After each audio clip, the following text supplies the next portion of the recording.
I was dragged into the shower by an invisible force, the water beating down on me. Gasping for breath, I was horrified to find dark bruises on my neck, as if someone had really strangled me. The vision, it's dark in this room. Almost like a bag is placed over my head. My mouth feels dry, like a thick rag is suppressing my tongue. A chilly draft brushes my skin, only my body doesn't react, with goosebumps. My wrists are bound behind my back. The searing pain of the rope nipping my skin, with every struggle for freedom.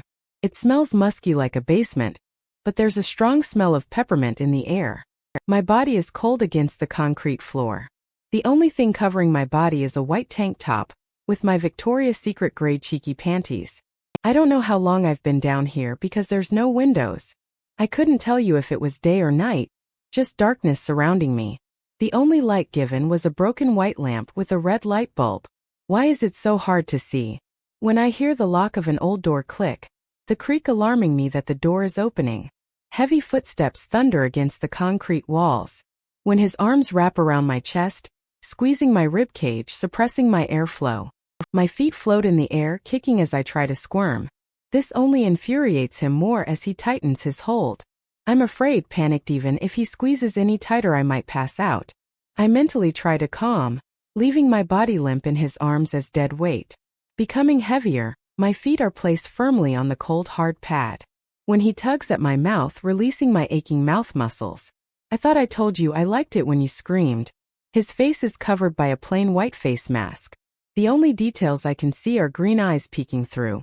His voice is deep and low, almost sounding digital. He places his hand firmly around my neck, but I refuse to scream.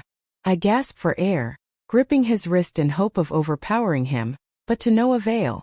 My airway starts to close, my breathing becomes almost non-existent. Dear God, help me. Please. Anyone. Stumbling back from Sage's hand, my body gasps for air. Shit. It's almost like I'm drowning all over again. My throat feels like a vice grip was just crushing my windpipe, letting out a few coughs to ignite my lungs to breath. I topple over, clutching my knees, focusing on the task at hand. Breath, I tell myself, just breath. A few more wavering breaths fill my lungs before my eyes revert back to Sage. She's gone.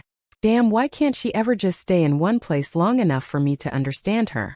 Trying to grasp what just happened, I climbed back into Jeep Jane, finishing my ride home. This day has been by far the weirdest day of my life, and I just want to decompress. I mentally pinched the bridge of my nose. Why is this happening to me? Does Sage think that because I died and came back to life I don't deserve to live? Why is she haunting me? All these questions ran through my mind, frantically pacing back and forth against the carpet of my bedroom floor. When the knock on my door pulls me from my thoughts. Pumpkin, can I come in? My mother's soft voice seeps through the door seams.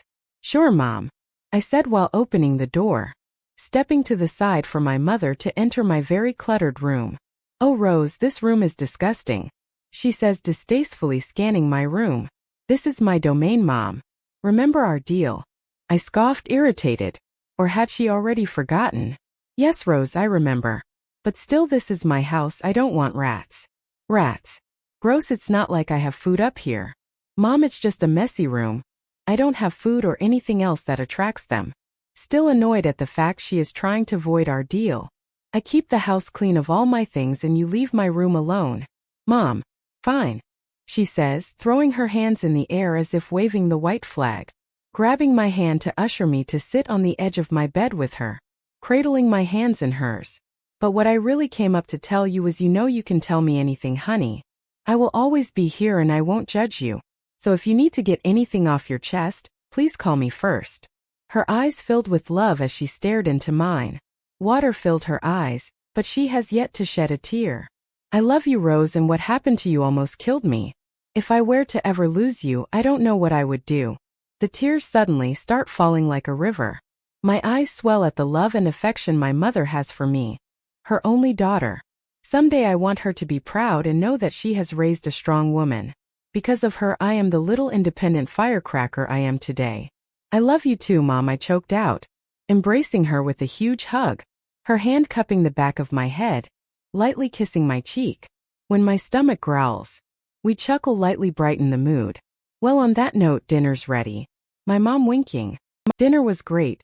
A big family meal with my brothers and parents. We haven't done this in a while.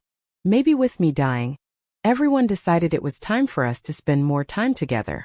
We laughed and enjoyed some old memories, while my brothers fought over who got the last biscuit, before my dad swooped in and got it, leaving everyone in a laughter-filled room. This was exactly what I needed after a day like today. Feeling and seeing what Sage felt just drained any ounce of happiness I had. But being here with them made it all better. Well, thanks for the laughs, but I think I'm going to head to bed. Standing, I take my plate to the kitchen sink. Night, sis. My brothers call to me. Sweet dreams, Rosebud. My dad smiles. Good night, Pumpkin. My mother chimes. Night all. See you tomorrow. I said back, heading up the stairs to tackle my homework before bed. Deja vu dream warning. Sexual content, another wet dream. It's basically the whole chapter. Sorry. It's 13 nowadays. Just saying. Rosie. Rosie. I have been waiting for you. His voice alluring, my body aching for his touch. He slowly walks from the shadows, meeting the edge of my bed. He's wearing dark ripped jeans with nothing else. This sexy godlike man in front of me is mouth-watering. The moonlight shining directly on his chiseled chest and abdomen. His face hidden, just inches behind the shadow. His eyes glow a deep gray, stroking over my half-naked body. Oh, Rosie, you look so beautiful. His sultry voice driving my insides wild, awaiting his touch. My body lay relaxed, my hands above my head waiting for him to ravish me. My left leg crossing my right, arching my lower back off the bed. Giving him the perfect opportunity to slide his arm underneath me. Looks like you have been waiting for me too. He says darkly, the gray in his eyes becoming black. While his right hand grazes my crossed legs, from my ankles to my hip. My heat becoming unbearable, with my legs clenched together.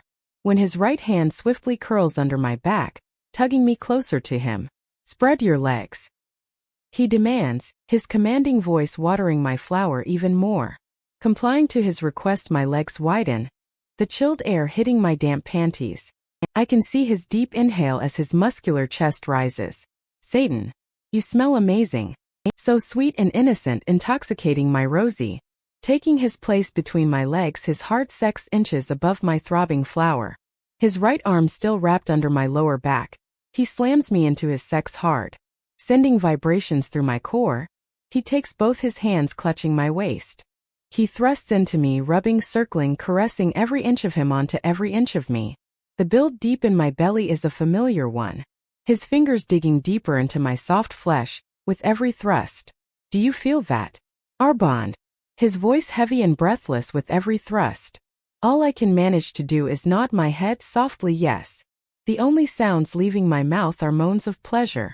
His hands glide from my hips to my breasts, rubbing my erect butts. Sending shudders through my body. With every thrust my legs clench around him. My body bending to his every will.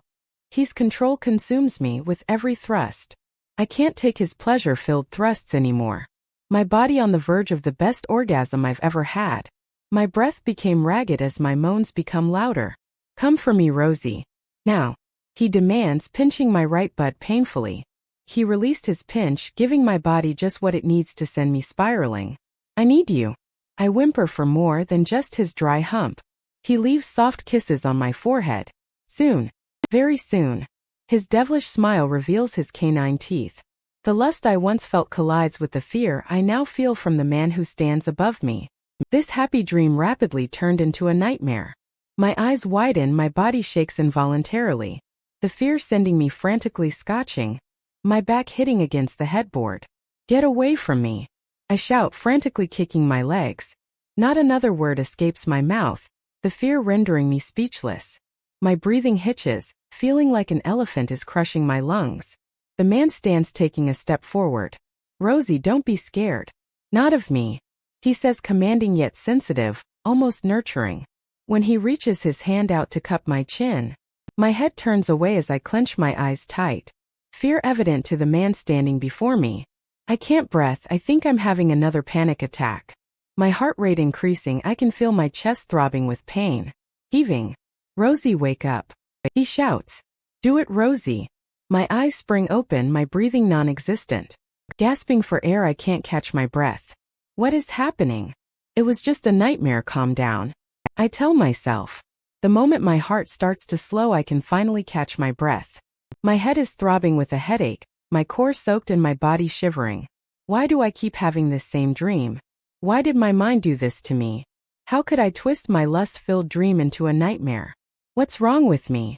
Looking over at my side table, the clock reads 3:00 a.m. The witching hour. Great. The only time of night your body is subject to possession. If you haven't already heard of the witching hour, let me drop some knowledge on you. 3:00 a.m. is said to be the time when the veil between two worlds is open, allowing possession of a human soul more accessible. At least that's what they tell us anyways. I just so happened to wake up at 3:00 a.m. having a nightmare of a gray-eyed boy with fangs. Lights flicker around me and I keep seeing the women in white. When I died, could it be possible that now I can see the veil?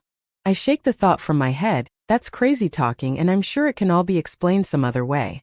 Resting my head back down on my pillow, I curl up into a ball under the sheets.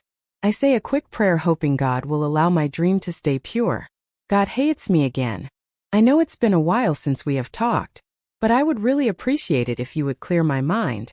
Allow me the strength I need to push all these bad thoughts out of my head. I almost forgot. Thank you for bringing me back to life. I know I should have talked to you in the hospital, but you know me better than I know myself. In your name I pray. Amen. Relaxing my body, taking deep breaths, my mind follows suit. Deep sleep calls my name just when I take my last deep breath. Rest greets me with open arms. Good night, moon. The date. Waking up that morning, my gut felt like someone took a knife and twisted it deep. I didn't want to go to school, but I didn't want to go back to sleep either. Seeing those gray eyes brought me excitement until his teeth, his very sharp teeth, were revealed. Almost like a vampire, but worse. There weren't just two fangs, there were many. Every tooth in his mouth shaped as if identical to a shark's mouth. How could something so vile be so alluring? How could I have dreamt of such a scary being? Finally succumbing to the day, my body awakens with every step to the shower. Turning on the hot water, I let it run and strip my clothes. I have about 2 hours till I have to pick up Dina. I better make this a fast one or Lord knows she will chew my butt. Stepping out of the shower, the foggy mirror hides my reflection. Wiping my right hand across the dew, reveals my panic-stricken face. Gosh, that nightmare really got to me. Brushing my long black hair, striping all the waves from sight. I feel like I haven't slept in days, as I apply makeup to my freshly cleaned face. I cover what looks like death, breathing life back into me. My dark circles disappear, while the blush gives my cheeks some much-needed color. I don't normally wear makeup every day, but I definitely feel like today is a must. When I finished making sure my face looked right, I sluggishly walked back to my room, in just the purple towel. Closing the door behind me, I glanced at the clock, seeing I had an hour left. Rummaging through my closet, I found a white baggy t-shirt with a pocket on the breast. When I looked down on the floor, I saw a pair of dark olive green cotton shorts. Tossing my soon-to-be outfit on the bed, I went straight for my dresser. Grabbing a pair of cheeky pink panties and a white bra, I slipped into my clothes. Checking myself out in the full-length body mirror, attached to the closet door. I looked good, but I decided to add a few gold bracelets to my wrist, a plain necklace, and of course a few rings, to tie my grunge look all together. Still dangling from my neck is Sage's locket, with one picture in it, the hummingbird. Pulling my hair into a half-up ponytail, I pulled a few strands forward to sit on my shoulders. Finally satisfied with my look, I ran out of the room to get breakfast. The smell of coffee fills the air, the closer I get to the kitchen. Morning, Mom. I smiled. Morning, sweetness. Her eyes not leaving the delicious stack of pancakes. Pouring myself a cup of coffee, I added a little vanilla creamer and some sugar. Dipping the spoon I found on the counter in to stir my brew. The moment it hits my lips, the heat warms my soul. Its sweet taste envelopes my buds, brings a smile all the way to my eyes. Before you know it, my dad pops in the kitchen, filling his plate with cakes, and I follow suit. Rosebud, would you pour me some coffee? My dad beckons before I leave with my filled plate. Sure, any sugar or cream? I question, eyebrows arched wide, awaiting his response. No thanks, just black. He says, his nose in the morning paper. Pouring his coffee, the pot slipped and burnt my fingers a little. Wincing in pain, I placed the coffee back on the kettle. Grabbed a towel, I dried off the hot essence as it dripped from my hand to the floor. Cleaning my mess as agreed to by my mother's and I's agreement. I swiftly made my way with his coffee and my plate to the table. Thanks, bud. His smile lit up. You're welcome, Dad. I hummed back, stuffing my face with food. Before you know it, my mother is grabbing her purse to leave, and my father is stuffing his pockets. Hastily hopping up my stairs to grab my books, skipping a few steps. I turned the corner to my desk, where a white half-bloomed polar star white rose sat atop my books. The thorn still prominent on its stem. Where did this come from? Picking up the delicate rose, I couldn't help but admire its beauty. Half-bloomed, not a single blemish on the petals. Carefully placing the rose on my desk, I hastily threw my books in my bag, sitting in the desk chair. Zipping it up, I tossed it over my right shoulder, leavening my room. Taking in the scene below, watching as my parents scuttled around. Bye, sweetheart. My mother yells, stepping out the front door. Later, Rosebud. My father shouted, following my mother's steps, closing the door behind him. Halfway down the stairs, the doorbell rings. Distracting me from my soon-to-be step, my foot slips close to the edge, sending me tumbling. My butt hitting every step with added force due to the books over my shoulder. If I were to guess, I would say 7 carpeted steps bruised my tailbone. The rug burns on my butt cheeks evident as I sat in Jane. Gosh, I can't remember the last time I had a wedge that intense. Maybe in the 5th grade when my jean shorts got stuck on the monkey bars. My face cringes at the thought of that memories. Pulling in to pick up Dina, I honked, letting her know. I'm here. She ran out the door looking cute as ever in dark jean shorts and a navy blue dress top. Her straightened shoulder-length brown hair, flapping in the wind. Hey, love. She smiled sweetly. Hey, Dee. I grinned back. So you want to hear something funny? I asked, feeling a little embarrassed. Why not? Her ears took notice of my awkward tone of voice. So I slipped down like 7 steps this morning, and now my ass has rug burns, I said, chuckling. Dina starts lightly laughing with me. Before we both sigh, ending the giggles. Her eyes scanned my body as I uneasily shifted my weight from one cheek to the other. You look cute and comfortable today, she adds, turning her attention back to the road. Thanks. But if I had worn jean shorts today, my butt wouldn't be feeling like fire right now. The undesirable burns, not seeming to simmer. I don't know how I'm going to sit all day. Well, at least the seats will be cold, they're hard plastic, so that will ice your bum. She jokingly elbowed my shoulder. Thanks for the almighty wisdom, OZ. I sassed. My pleasure, Dorothy. She smiles widely, closing her eyes and scrunching her nose in my direction. God, if I didn't have Dina, I don't know what I would do. She's my soul sister. Always my shoulder to cry on, or my mischief partner. I can always count on Dina, so maybe I should talk to her about what's happening to me. Surely she won't think I'm crazy, or will she? Pulling into the lot, James and Killian are slumped against the Mustang's doors. Hey gals. James coos. Yeah, hey gals. Killian mimics. Hey guys. Dina joins in imitating their calls. When all 3 of their eyes landed on me to complete the algorithms. Yeah, hey guys. I plainly stated, rolling my eyes. Sliding my key from Jane's ignition, I tossed my keys in the front pocket of my bag. Hopping down, the 4 of us walked to the school. Dina and Killian lovingly hold hands, fingers intertwined, while James and I walked behind them. I always feel awkward around James. I mean, he's hot and all, but I just don't feel like he wants me to know him. Too cool to be associated with me, I guess. But just as that thought crossed my mind, James' right hand lightly brushed my left hand. Sweet in general, he did it again. Maybe he wasn't doing it on purpose, it was just an accident. When we reached the door, he held the door for me. He really is a gentleman. If I could only get him to talk to me, we could get the ball rolling. Hey Rose. He spoke. Yeah, I said, taking a deep breath, calming my nerves. Would you want to go rock climbing with me this weekend? He asked. His confidence dwindled with every passing second. Sure. Where did you have in mind? Trying to keep my cool. Well, Killian said the cliff by Willow Lake was your favorite. He added. He and Killian talked about me. Willow Ridge. I questioned. Yeah, that's my favorite. I said, trying not to sound like a little kid. That's the place. He smiled. I will pick you up Saturday morning at 10:00 a.m. Sound good? Before I could answer, he had already started walking off towards his locker. I can't believe it.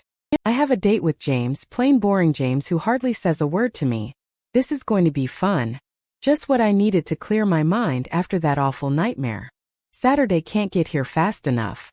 Day 2 school was school, however I didn't see Eros all day. He wasn't in English and he was never at his locker between classes. The lights kept flickering today as well, but instead of just the one light it was a few. Dina must have been right, it had to do something with the water leaking. Lunch had come and gone, but I kind of felt like a zombie on Shark Week. Which I'm not, BTW. Thank God. Still though, I felt like everything was a trigger today. Aside from the fact James asked me on a date, this day was just shit. I really don't think I can deal with all that's happening. I think it's time to tell Dina about my vision. The locket, the dark shadows, and the fact I can see the white lady, which I'm pretty sure is Sage. But she looks older, more weathered, as if death has welcomed her with open arms. The last bell for the day rang loud in my ears, bringing me back to reality from the daydream I was having. Luckily, my last class of the day is art, so no harm in not paying too much attention. Since I'm already a good artist, it's an easy A. Also the fact that Miss Sukup likes me. Remember class, we have the art mural to paint next week. Make sure you bring me your predetermined designs. Her voice rising to overcome the shouting teens. Excited to leave school. Slowly gathering my things, I started walking to the door, being one of the last students out. Rose. Miss Sukup called. Yes. I said, turning around to see a stern face. You are one of my top students and this project is important. I need your design by Friday and I need your help this weekend. There is a lot of prep work to be done. Her eyebrows rising to the ceiling, emphasizing how serious she was. I already have planned Saturday morning till at least 1 in the afternoon, Miss Sukup. Looking at her with pleading eyes. That's fine, I could use you Friday night and Sunday afternoon. Her demeanor slowly changing to one of relief. Don't worry, this will go towards your recommendation letter for college. She expressed as if she knew I wanted to go to design school. Thanks, miss, see you tomorrow. My voice seeming dull. Are you okay, Rose? She asked as I opened the classroom door. Yeah, I'm fine. I said, faking a smile. No, I'm not. I should have said. Pushing through the door, I was miserable. I was holding too many things in all at once. What was happening to me? I needed to tell someone, anyone. Well, not anyone, I'm going to tell Dina, she will understand, I know she will. I trudged to my locker, passing students all excited school was out. Jocks heading to practice, club groups forming to do God knows what with their time. I guess I can't say much because I'm in design club. But we don't meet all the time, more like once a month. Hey Rose. Killian said, pulling me from my train of thought. Oh hey Killian. My out of sorts tone throwing him off. Hey, so I know you gave me a ride home yesterday. I was wondering if you could again today. His hand scratching the back of his neck. A look of plea on his face. Is this going to be an everyday thing? Now that James is on the varsity football team. Grilling him with my narrowed eyes. Well, he says, hesitating. Fine. Killian, I will take you home every day after school. I spat, not too happy about the situation, but he is my friend and my best friend's boyfriend. So I'm kinda obligated. Great, thanks. His glee is a little too over the top for me at the moment. Dina. I shouted down the hall, seeing her walk towards us. You ready? I'm starving. Frantically rubbing her tummy in circles. Yeah. Let's get out of here. Nodding to the two to follow. Just as I turned around, I walked into none other than the 3Gs. All dressed and ready for cheer practice. Move. You're in my way. Gia hissed. Yeah, move it. Gretchen snarled. Ginger just rolled her eyes, mimicking Gia's hand on hip stance. Listen here, you little witches. Don't start with me today because I am this close to ripping someone's head off. Showing my finger and thumb about an inch apart. Mean mugging the hell out of the skank brigade. Oh, whatever. Ginger snaps. Gia leading the parade of cheerleaders, shoulder checking us. While they rudely plowed through Dina, Killian and I. Watch it, Gia. My brazen comment didn't seem to fazing her. Only when she turned around, looking me up and down with disgust, did she reply. See you Saturday. She smirked. Before turning to walk away. What the hell was that about? Was she planning on crashing James and I's date? I would laugh seeing her scrawny body even attempt to climb. What was she planning? Still absent-mindedly staring at the cheer brigade. I watched as Gia walked up to James, who was in his full football gear. She started flirting, rubbing her fingers up and down his naked arms, beaming her smile with laughter leaving her lips. Gia was definitely one of the school's it girls, meaning she was hot. And James, well, he certainly became a man this past summer. His muscles were so defined compared to last year's physique. His popularity status easily rose overnight. I'm not going to deny I wasn't a little jealous when he reciprocated her smile. When I felt Killian whisper in my ear, "Don't worry, he only has eyes for you." Directing my attention to Killian, he softly smiled, reassuring me of his statement. So they do talk about me when James and Killian hang. Biting the corner of my lower left lip, a small smile ran across my face. Let's go, Rose. I'm starving. Dina's performance of starvation makes me flitter my eyes. The three of us took off for Jane. Only when I got there, sitting in the driver's seat was a rose. The same white rose from this morning, half bloomed, thorns still attached, ready to defend her beautiful existence. Who's that from? Dina asked, raising an eyebrow. I have a lot to tell you, but only when we get to your house. My tone as serious as a heart attack. Killian, we are taking you home first. Directing my eyes to his in an understanding of, you don't have a say kind of way. Okay. Turning back to Dina, I placed the rose on the seat between us. Only then did I notice the small white note wrapped around the stem next to the petals. A rose for my Rose. Dina saw my eyes flutter, a hint of a smile. Before she said, what's it say? All too cheery. Let me read. Before I could say no, she had already snatched the rose out of my hand, not realizing there were still thorns on the stem.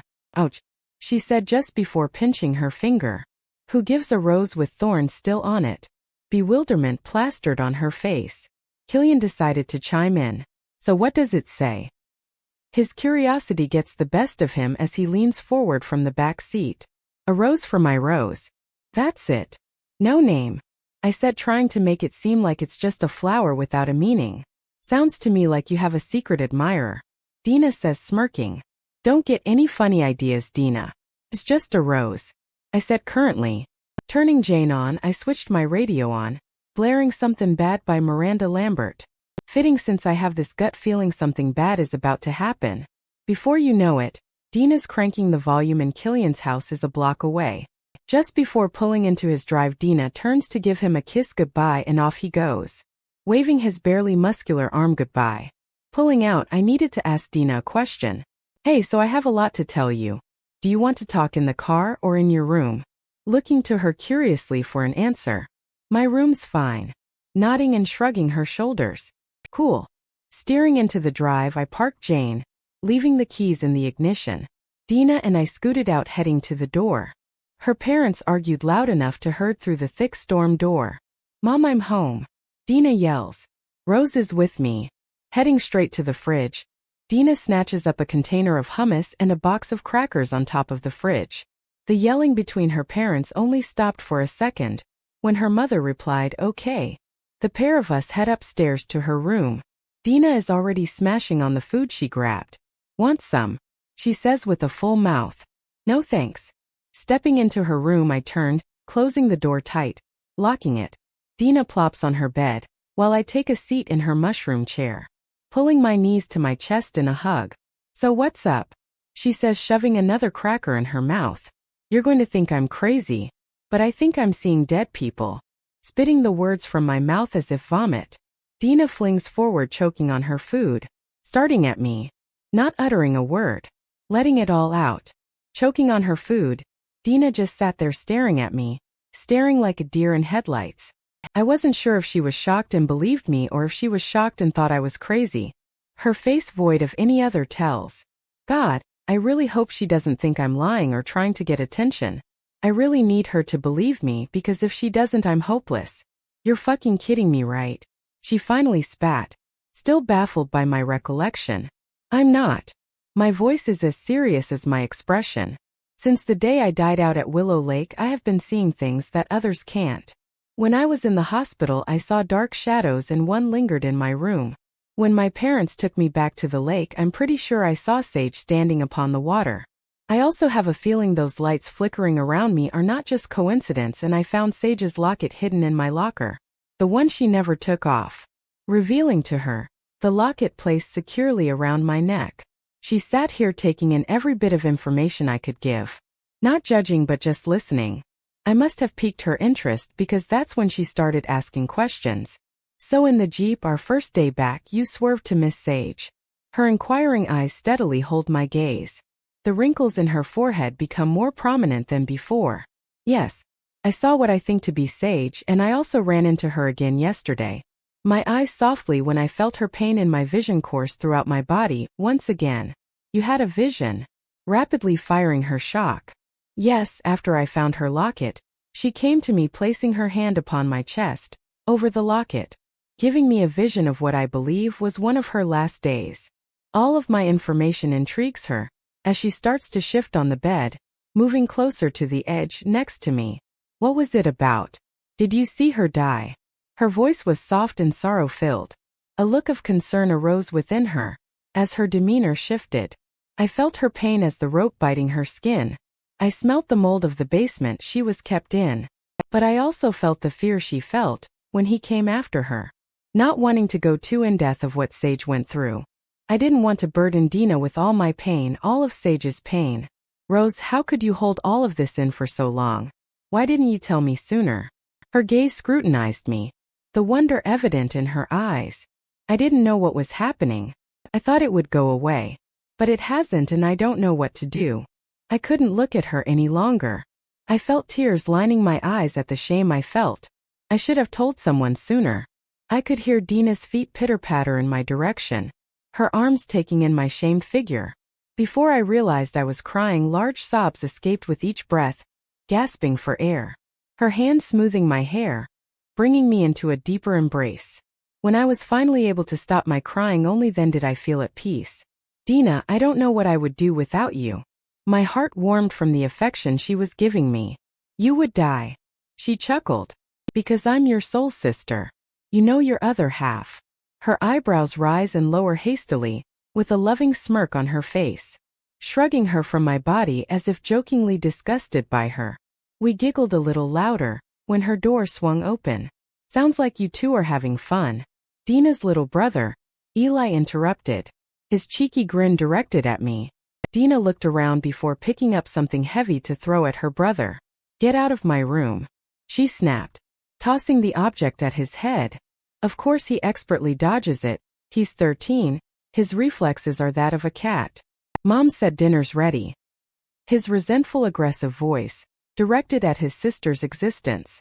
Fine. Now leave. The bane stinging in her words.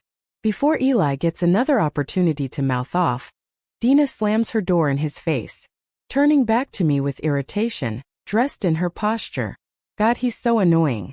And he has a total hard-on for you. Pausing for a moment before crudely biting. Little creep. I just chuckled at their whole altercation.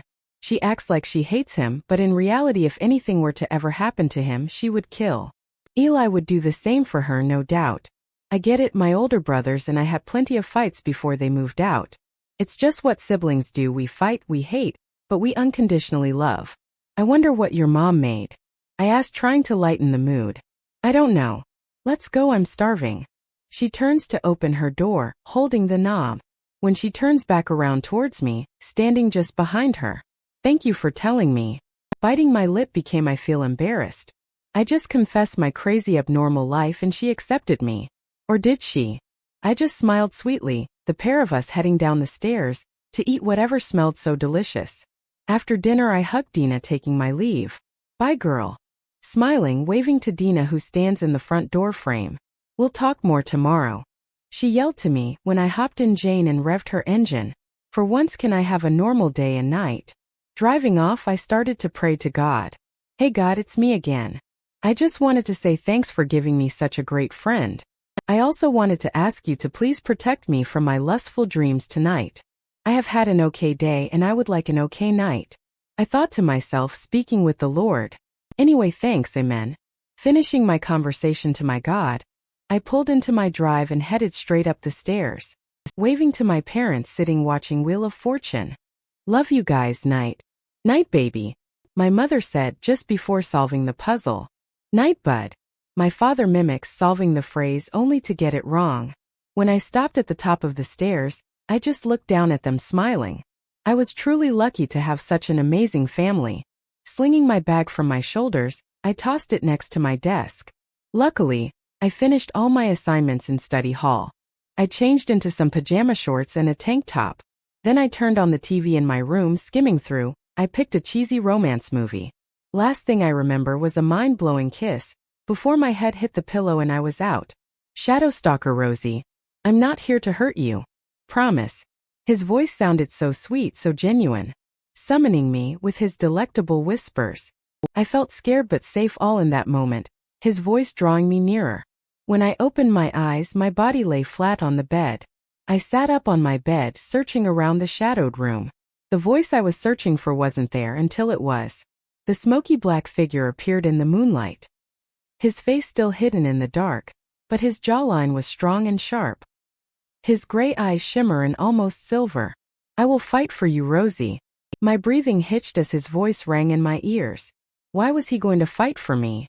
What does he want from me? 'Cause I want you. You're mine. His voice cooed in my head. Why though? Was I special? In time you will know, Rosie. His shadow of a smile flashing me his sharp teeth. I haven't said a word to him yet he keeps answering all my questions. What is he? You don't have to speak, I can hear your thoughts, my Rosie. His grin widening at my naive innocence. You can hear my thoughts. My voice quavered. Yes, my Rosie. I'm in your head. His seductive smirk widened, showing more of his teeth. Fear stuck me again just from the shock of his teeth. I couldn't help the words shouting from my mouth. I wasn't in control anymore, it was the fear. Get out. Get out. Get out of my head. Sadness crossed his lips, pinching them into a hard line. One day you will beg for me. Threatening his venomous promise. Just before he disappeared into the shadows. My eyes flutter open, the sun peeking through the curtains.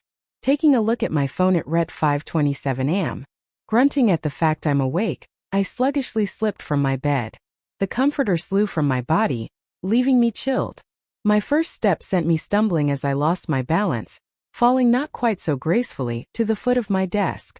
My elbow smacked square into the desk chair, colliding with my funny bone. And let me tell you, it's not funny. Vigorously rubbing my aching elbow, in hopes of subsiding the pain. I finally found my feet. What caught my eyes next was the white rose. It was the same rose I found the other day. When I glanced over to the corner of my desk and saw that one wilting. What the hell? Is this a new rose? Where are they coming from? What do they mean? Without another thought, I headed straight to the bathroom. I need to decompress, and a hot shower sounds amazing. All these sexually frustrating dreams leave me wrapped in a bundle of sweat and tears. My fingers itched my scalp, lathering all the dirt in grim way. The slight massage helped ease my mind, if only just for a moment. A blissful, quiet moment. Until the moment quickly passed, due to the sudden anger that flowed through me. The heat in my veins burned the flesh above. My hair felt a slight tug, before I was ripped to the shower floor. My body forcibly collided with the hard, slick floor. Water beating down onto my body below. Little pebbles of water attacked my eyes. The water pooling around me, more pressure placed upon my throat as if an assault on my life. Frantically flailing around like a fish out of water. I gasped for breath with every ounce of my being, not accepting my imminent death. I could feel the heat in my eyes as the blood flow to my brain had stopped. Shallow gasps left my lips, my eyes starting to blur. When the assaulting attack stopped, my mouth sucked in as much air as my little lungs would allow. My hands instantaneously wrapped around my throat, making sure nothing was wrapped around my delicate flesh. Only when I got out of the shower did I see myself in the lightly dewed mirror. Dark black and blue bruising imprints of hands wrapped around my trachea. How was this possible? I don't even understand what just happened. One minute I'm standing blissfully in shower. The next I'm being assaulted by the invisible man. If I have to endure much more of this, I think I might snap into the crazy lady everyone avoids. Without saying good morning or goodbye. Without eating or drinking my breakfast. Without uttering a word to my parents, I left the house. My outfit simple and non-eye-catching. My hair simply placed into a wet ponytail. A scarf wrapped around my neck hiding the evidence I couldn't explain. I picked up Dina like I do every morning. I didn't feel like myself. I just didn't want to talk, my throat hurt. So I let Dina do all the talking and I just nodded. She could be a real chatterbox if you let her keep going. When we pulled into the lot, she decided now was the best time to bring up what we had discussed before. So I think we should go see Sheriff Randy today. Her suggestion sent my head vigorously shaking and oh come on. We have to solve Sage's murder, so she will leave you alone. Why else would you spill the beans to me if you didn't want my help? Randy can help fill in some gaps for us. Her pleading eyes pierce me, her hand lightly sliding up and down my upper arm. Walking through the double doors, I gave in to her pleas. Fine. My hoarse voice whispers out. Are you okay? She looked considered. Her hands taking me into her embrace. Geez. Does everyone think I'm a rag doll or something? Just nodding my head yes was sufficient enough for her to release me from her iron fist. Okay, I will see you at lunch. Speeding off to her locker no doubt, I headed to mine, where the very sexy Eros slouched against his locker. The bad boy not paying mind to the girls all gawking or walking by. Opening my locker, his attention shifts from his phone to me. A devilish smirk playing on his luscious lips. Good morning, Rosie. His eyes met mine for the first time in days. Widening my eyes to the way my name rolled off his tongue. He says it in a way that leaves my knees weak and my core shaking. Feels so familiar. I just smiled at him, still continuing to place my books in my locker. Rosie. He says again, only more alluring. Rosie. His voice became deeper. When I turned to face him, my math book in hand. His gray eyes slightly changing, more angelic, a shine of silver. His wicked lips still smirking down at me. Everything about him seemed so familiar. Was he the man in my dreams, the shadowed lover? The monster? Rosie. He called out to me one more time, tugging me from my thoughts. Yes, was all I could say. Short, sweet, and hoarse. I have a surprise for you. Really? Gosh, now I sounded like a dying frog. His little smirk turned into a genuine smile, still not revealing his teeth, just beneath those delicious pink lips. Close your eyes. He seductively whispered, leaning into my ear. I couldn't help the tingle growing between my legs. Sealing my eyes shut, waiting for the god of a man standing before me to reveal his surprise. My feet start to fidget for what seems to be an hour. When only seconds have passed, I can feel his heavy breath, his lips lightly caressing the skin of my outer ear. Whispering sweet nothings, I can feel my cheeks start to burn. He could flatter any girl, choose any girl, but he's here with me. Open your eyes, my Rosie. He whispered once more. A smooth touch running alongside my jaw. Opening my eyes, Eros pulls back, revealing a white polar star rose half bloomed. What the? I stood baffled. An expression of shock overtaking my face. So many questions running through my mind. How? Was he my dream stalker? Why the white rose? How did he know? Why was he giving this to me? See you in English. The devilish smirk playing on his face alarmed me. I wanted answers and I wanted them now. The bell alerted students. Class was beginning in 5 minutes. I tossed the rose in a nearby trash can, walking into the bathroom to splash my face with water. The cool water splashes upon my face, calming my anxious nerves. Placed the brown paper towel gently against my face, drying off my moist skin. I looked in the mirror shocked. The girl looking back at me wasn't me. It was someone else. Dark circles shade my under eyes, my cheeks seeming hollow, as if I hadn't eaten in days. What's happening to me? Before I could ask myself another unanswered question, the final bell rang, sending me scurrying off to class, before I received a tardy, "Open your eyes." My mind wasn't at all focused on the schoolwork ahead of me. My scarf still placed snugly against my neck. I couldn't risk someone seeing it. I wouldn't know how to explain the deep bruises painted on my skin. If anything, I would have to admit to choking myself, but that would only land me in the loony bin. Maybe that's where I should be. Somewhere I could be constantly watched. Somewhere someone could see what was happening to me. Sitting in a desk in the back corner of English class, I slouched in my chair exhausted. My mind has been mentally drained and now my body feels like it's running on empty. Eros walks in smug as can be. A sauntering walk without a care in the world. Our eyes meet just for a moment when I break contact. The look he had on his face was interesting. It was as if he didn't know what to feel. Anger, confusion, worry running across his face. He was a mystery to me, to say the least. always wearing his black leather jacket, barely paying attention to the instructors. His eyes land on me at least 20 times in class. I mean, I'm not against him looking, but to some point it gets a bit much. Without a word, he slid into the desk next to me.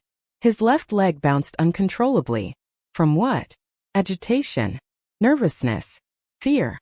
Okay, class. Today we are going to start the book Lord of the Flies.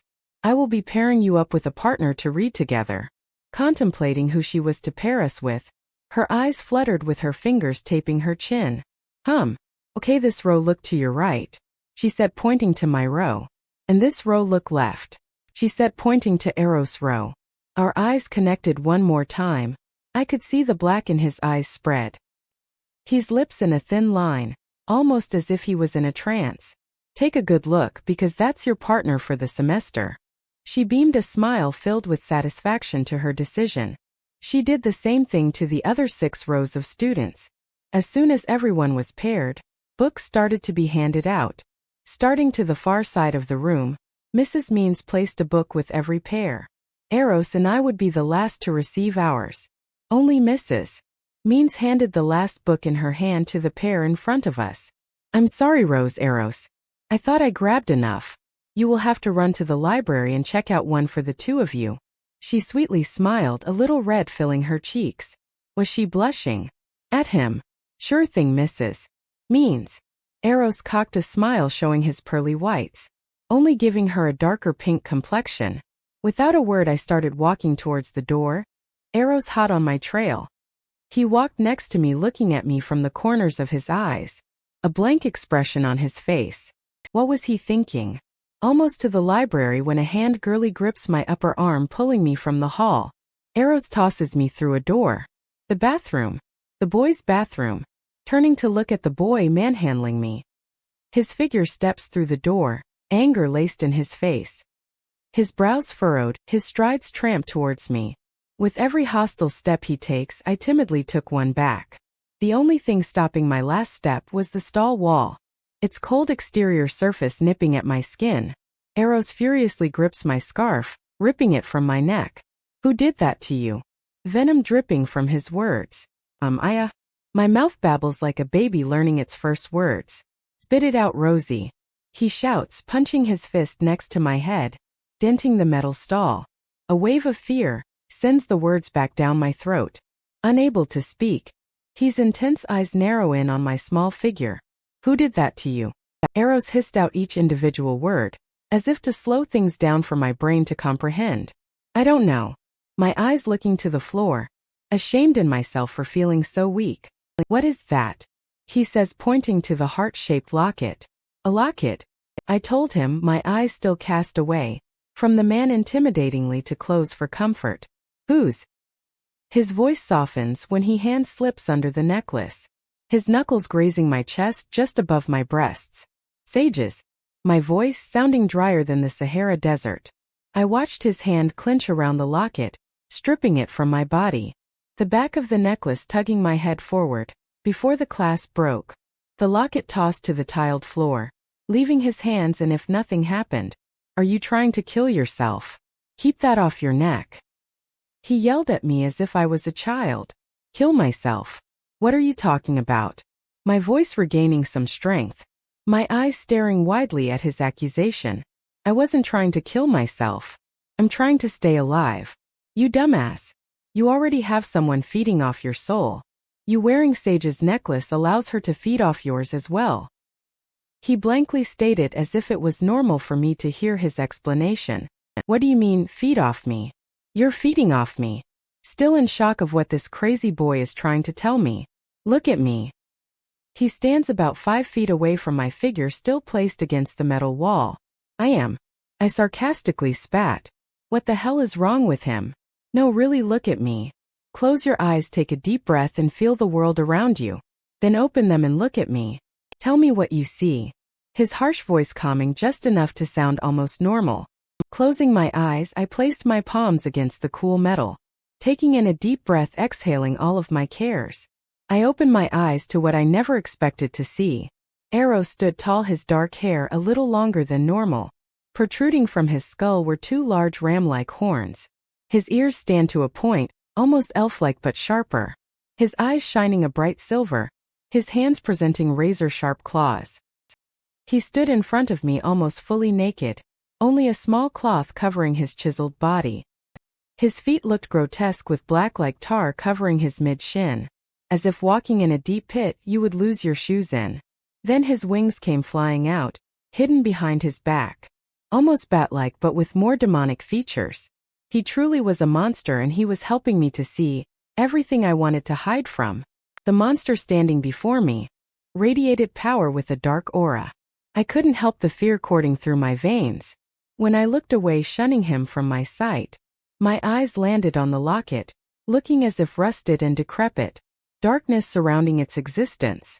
"Now you truly see," he voiced, his calm tone guiding my eyes back to his figure. "What are you?" My voice felt shaky but came out with more curiosity. "Incubus," was all he said, a mere word confusing but revealing all at the same time. My look of confusion wasn't wavering. I could tell he was irritated with my question, as if just looking at him it should have been obvious. "We will talk about this later." Turning to leave the restroom, he hadn't changed back to his human self. When he opened the door, he looked back at me, commanding, "Go back to class," before completely leaving me alone. Trying to process what he showed me, I picked up my scarf, wrapping what was left around my neck. Before I started heading for the door, I turned back, picking up the locket and sticking it in my pocket. Heading back to the norms of class life, I sat there waiting as Eros returned with our book. He started reading as if nothing had happened. I don't know what this all means, but he is going to give me answers. Tonight, Sharif Randy. Before everyone leaves, I need your designs for the mural this weekend. Mrs. Sukip shouts as the final bell rings for the day. She stands by the door taking everyone's sketches and halting those who haven't finished. Lucas, Becky, Tenna, and Emmedel all stand to the side while the rest of us leave. "Rose, would you please stay, dear? I swear all teachers do all day is shout at kids." Turning back, I walked in the door as it closed behind me, cutting us off from the freedom we desperately desire. "You four didn't finish your designs, so consider this detention. Finish them up and you can leave." Her curt words make the four groan in pain. "I have cheer practice, Mrs. Sukup." Becky snarks. "Yeah, well, I actually have to be somewhere that actually matters, Bekwoi." Tenna hisses, rolling her eyes.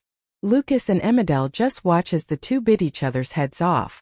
I can't help but snicker to myself, receiving a warning look from Mrs. Sukup to shut up. "Well then you two should hurry and finish up then." Sukup, our voice echoes off the walls. Without a word, the four head to the tables to finish up their designs. Sukup gestures for me to follow her to her desk. She sits comfortably down, wiggling her butt to find the best position, before leaning back. Taking a pen in her hand, she starts to fiddle with it before looking up at me. Am I in trouble? I looked at her a little worried. "I don't think my mental status can take much more. I just wanted to see how you are doing. You looked a little pale today." Her concerned eyes take in my figure. I can't help but fidget, stalling, trying to come up with an excuse, a lie. "I ate some bad fish at lunch today," was all I could come up with. Hopefully the will believe me. I'm not a very good liar. My facial expressions always give me up. "Okay, well, get some rest tonight. Remember, I need you this weekend. Get better." Taking her eyes off me, she yells at Lucas, throwing paper balls at Becky. I feel bad for Emmedel though. She is such a quiet, sweet girl. Left alone with the animals. Heading to my locker, Dina and Killian are schmoozing one another. A handful of students still loitering in the halls. "You two ready?" "Yeah girl, let's drop Killian off and head to the sheriff's department." Dumbfounded, she just started at me, forgetting the fact what I told her was to stay between us. "Sheriff's department?" Killian questions, glancing back and forth between Dina and I. With Dina still stupefied, I quickly lied. Which seems to be a reoccurring thing these days. "Oh yeah, sorry, I didn't tell you. Someone stole my iPad. I have to report it for insurance purposes." Lying like a dog, the words skid through my teeth. Man, that sucks.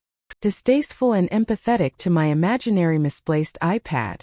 Dropping Killian home, Dina waves goodbye. When he is safely out of hear's reach, my furrowed brow and narrowed eyes snap at Dina. "Seriously? I know, I'm so sorry, I wasn't thinking." Killian and I tell each other everything. "I just forgot." pleading to me for forgiveness. I'm not sure I want to give. Honestly, I promise it won't happen again. Intertwining her fingers, beckoning my forgiveness, waving her praying hand in front of her chest. Better not. We sat in silence till we reached the sheriff's department. Pulling in front, I parked Jane, putting her in park, leaving the keys in the ignition. We walked in and the desk clerk perked up. Hey girls, what can I do for you? She smiled, being polite as can be. She was an older woman on the heavy side, with glasses covering her green eyes. Her shoulder-length brown hair was salted gray, showing her many years of age and wisdom. The floral button-up shirt she wore was loose-fitting, but still flattering. We are here to see Sheriff Randy, Dina said, breaking the silence. I'm sorry, but he's not here. Her apology didn't seem very sincere, as if it's constantly said. She glanced out the window. I guess it's your lucky day, ladies. He just pulled in. Randy walked through the glass door. Rose, what are you doing here? He pulled back, a little shocked by our appearance. I needed to speak to you. All right, my office is over here. Stepping aside for us to enter his office. Dina keeps quiet. She doesn't know Randy like I do. When I walked, I noticed his small desk piled with papers. Organizingly messy from what I can see. He has a few photos hanging on the wall. One is with my brothers, with little old me standing in front holding a teddy bear. I think I was 7 when his mom took this. On the wall behind me was a different story. More like a storyboard. Filled with newspaper articles, pictures of the dump site, and a picture of me. I was on his storyboard for what? Finding the body. I took notice of another photo. It was a house next to the lake. Hunter green exterior with a flagpole out front. Red cellar doors just to the left side, protruding from the house's exterior. Stepping closer to get a better look. Randy's figure blocks my view. Rose, what did you need? His figure towers over me. He's a solid 6 foot, maybe 2-3 inches tall. I stand 5'6", so I'm basically looking up into the most beautiful brown eyes I have ever seen. I always used to joke with him about how he was full of shit. But really they reminded me of the water dousing the sand, the tide rising. I came to talk about Sage. I spoke fearlessly, maybe because I was familiar with him or I was determined for answers. I needed to connect dots just like he did. You know, I can't talk to you about that. Gripping my shoulders, he turns me, pushing forward and sitting me down in the chair. Dina already sitting quietly as the situation unfolds. If you tell me what you know, I will tell you what I know. Arching my brow, showing him I have information he wants. You already told me what you know. His smirk rivaling mine. Leaning back in his office chair, he looks pride-filled. I have more. I snapped quick, not giving him a second to enjoy his fill. Really? Drawing out his one word, sounding intrigued. But playing it cool. Yes, really. I have evidence, but I want to be in the loop. Two can play this game. Rose, if you have evidence, you have to give it to me. It's the law. Leaning forward, holding out his hand as if I'm going to hand it over that easily. First, I want to know why I'm on the board. My stone face, not giving in an inch to his charm. If I tell you a little, you give me the evidence. He took a moment, contemplating if it was a good idea. I shook my head in the yes motion, nodding to get him hooked, before shaking his head in agreeance. Yes. Hook, line, and sinker. You first. Nope, evidence first. I need to know its value. He's good. Wheelin' and dealin' is in his nature. His dad's a car salesman. Fine. I sassed. Someone has to get the ball rolling. Pulling the locket out of my pocket. I was expecting to see the old tattered rust chain. But it wasn't. It was silver, beautifully polished. I held it up, dropping it on the desk for him to see. He took a pen, poking at the locket. What is this? Where did you find it? Quizzing me for more info. Your turn, then I will tell you. Feeling proud of myself, I leaned back in the chair, crossing my legs like a lady. You found her. You went to high school with her. That's all. His plain Jane response gave me little to no value. And the house? With the red doors. I leaned in, trying to get another bite. Answer me first. He looked irritated now. I guess I need to work on my seduction. I found it in my locker 1106. It must have been Sage's locker last year. It was hidden in the seam of the door. If you flip it over, it has SS engraved in it. If you open it, there's room for 2 photos, only one's missing and the other is a hummingbird. I hummed at my knowledge of the little object, leaving out the fact it's evil. You found her and you have her locker from last year. Aren't you the lucky one? Sarcastic is as sarcastic comes. What's with the house? Our conversation becoming more heated by the minute. It's the closest house to the lake, owned by Dr. Finley. Paying no mind to me still poking at the locket. My guess is to open it. Is Sage the first girl to show up missing? I see a lot more articles hanging. If that's all you have, Rose, our discussion is done. He stands, but I halt him when I shout a no. Well, spit it out. His hands gesturing for me to speak. I'm going to say it and he is going to think I'm crazy, but here goes nothing. Did Sage have deep bruising on her ribs and neck? Did she have just a white shirt and gray underwear? Did she have rope burns on her wrists? If I keep spitting out more information, he doesn't know I'm sure to be a suspect. He looks at me a little bewildered, connecting dots in his head. How do you know those details? They haven't been reported. This is an ongoing investigation. His eyes narrow at me accusingly. Damn, I knew I would become a suspect. I also know she was kept in a basement, musky with a lot of peppermint surrounding her. The man who took her was strong. A grip like a boa constrictor. I just wanted to help, but I didn't have evidence. This was just what I remembered from the vision. Now you're just making up stories. Disregarding my last statement, he brushed it off. When you start connecting dots, come find me. I snapped viciously, storming to his door. Dina quietly leaving behind me. Rose. What? Snapping my head at him so fast my neck looked like an owl doing a 360. When he tossed a set of keys flying in the air. My cat-like reflexes snatched then, pulling down to see they were mine. You keep leaving those keys in your car. Someone is going to steal Jane. He smirked as if him getting the last word was a silent victory. I rolled my eyes at him before turning and leaving the station. The clerk lady simply said, "Bye, ladies." I'm sure with a smile sounding as sweet as she did. I was so fuming I didn't bother to look at her. I didn't want to bite her head off of no reason. Dina followed me out, keeping her mouth shut this whole time, making me even more upset. She's the one who wanted to come here. She just sat there watching. I'm sure if someone gave her popcorn she would have had a ball. What was that? I snipped at her. Driving off. I just came to observe and take notes. I'm just a bystander helping you out. Stop being nasty to me, I'm here to help. Her attitude at the moment wasn't appreciated. Well, I wish I would have known that before. It would have been nice to double team him. I sassed, but then took a second. I can't believe I just said that.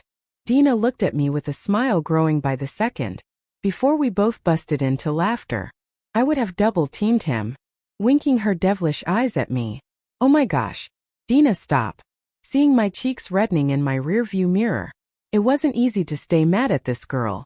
Like I said before, she's my soul sister. We are ride or die for life. She might be